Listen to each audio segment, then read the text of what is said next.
Hello students, how are you all? I hope you all are doing good. Today students will be taking up this poetry of yours, that is My Mother at 66, and this is by Kamla Das. Now let us first know something about the author. Now Kamla Das was born in Malabar, Kerala. She is recognized as one of the India's foremost poets.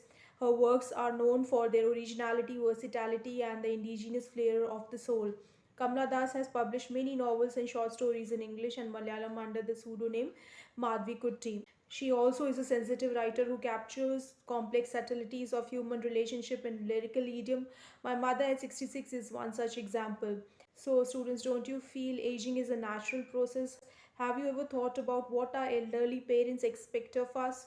Okay, so this is one such poetry. Let us understand this one in detail.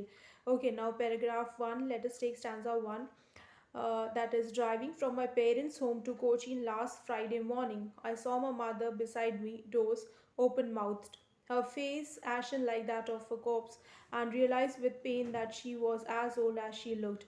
Now, let us understand the crux of this poetry. So, this poem opens with the poet traveling from her parents' home to the airport. She happens to look at her mother sitting beside her, dozing with her mouth open. Okay, so the sight strikes her deeply. Her mother's face looks like pale grey, almost lifeless, reminding her of aging and fear of losing her. A sudden wave of pain and fear then rises into her chest, and then she fears losing her mother. Now, let us first understand some of the word meanings.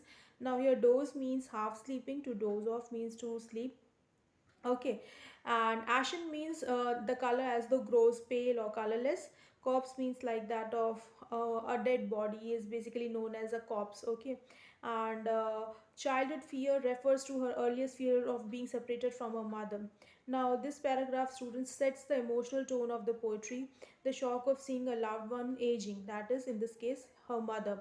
It brings out Kamla Das's characteristic confessional style, blending simple everyday moments with deep, raw emotions. Okay, now let us have a look at the second stanza. But soon she put that thought away and looked out at young trees sprinting, the merry children spilling out at their homes, but after the airport security check standing a few yards away. Okay, now what does the poet do over here to escape her pessimistic thoughts, sadness inside her? The poet looks out of the car window. Now what does she do? She notices young trees rushing backwards and children running out of their homes happily. The contrast between youth and aging intensifies this realization, and on one side life moves forward energetically, enthusiastically, while on the other side, mother's life is slowing down. Now, let us understand some of the difficult words over here. Sprint means to run fast, merry children spilling out. That means children happily running out in large numbers. Trees sprinting, trees appearing to run fast because the car is moving ahead. Now, if we have to understand this in detail, it means Kamla Das uses contrast here. Youth outside versus old age inside the car. Okay, so you understood this symbolism. Now, this highlights the theme of inevitable aging and the cycle of life. Now, let us see what the third stanza has to offer. I looked again at her wan, pale as a late winter's moon, and felt that old familiar ache my childhood fear. But all I said was, "See you soon, Amma." All I did was smile and smile and smile. Okay, so here first let us understand some of the difficult words. Wan refers to pale. Okay, that is face, pale face. Late winter's moon, that is faint, weak moon that has lost its brightness. Reassure means to comfort someone. Smile and smile, as you all know, is a kind of repetition note used over here. Now let us understand its summary. Now at the airport, while parting, the poet looks at her mother again. Her face appears weak and fading, like the late winter moon, which is dim and distant. The poet's heart fills with pain again, but she hides her emotions, smiles, and reassures her mother that she'll be meeting her soon. Okay, so the ending, students, as you can all know, shows the central theme: love blended with fear, the struggle between pain and acceptance. The late winter moon refers aging and fading vitality. Okay, but in a beautiful way. Kamla Das ends the poem on a gentle note of hope despite grief, a universal emotion every child feels when they see their parents grow old. Okay, So now the overall, if you see, the poem is deeply personal, yes, universally relatable.